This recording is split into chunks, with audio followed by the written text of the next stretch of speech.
اسی لیے جو لوگ جمعہ کا اہتمام نہیں کرتے، اپنے گھروں میں بیٹھے رہتے ہیں، جب دوسری اذان ہوگی تو آئیں گے، کبھی آتے ہیں کبھی نہیں آتے، تو وہ بہت بڑی فضیلت سے محروم ہو جاتے ہیں۔ حدیث پاک میں آتا ہے کہ نبی علیہ الصلوۃ والسلام نے ارشاد فرمایا، لوگ جمعہ کی نماز چھوڑنے سے باز رہیں، ورنہ اللہ تعالی او لیختتمن اللہ علی قلوبہم ثم لیکونن من الغافلین، اگر وہ جمعہ کی نماز چھوڑیں گے اللہ تعالیٰ ان کے دلوں پر مہر لگا دیں گے۔ تو دلوں پہ مہر جباریت لگا دی جاتی ہے جو انسان جمعہ کی نماز میں غفلت کرتا ہے۔ اور ویسے بھی سوچئے،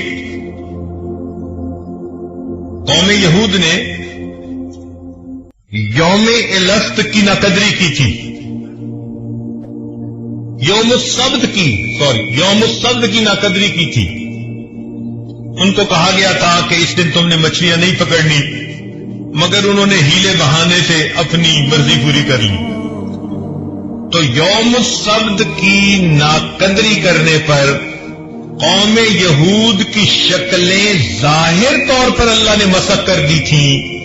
علماء نے لکھا، جو امت مسلمہ کا بندہ جمعہ کے دن کی ناقدری کرے گا اللہ تعالیٰ اس کے من کی باطنی شکل کو مسخ فرما دے گا۔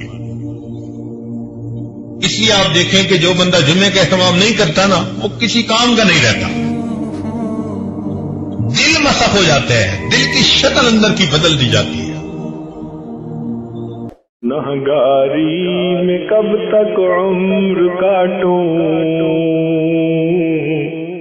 بدل دے میرا رستہ دل بدل دے۔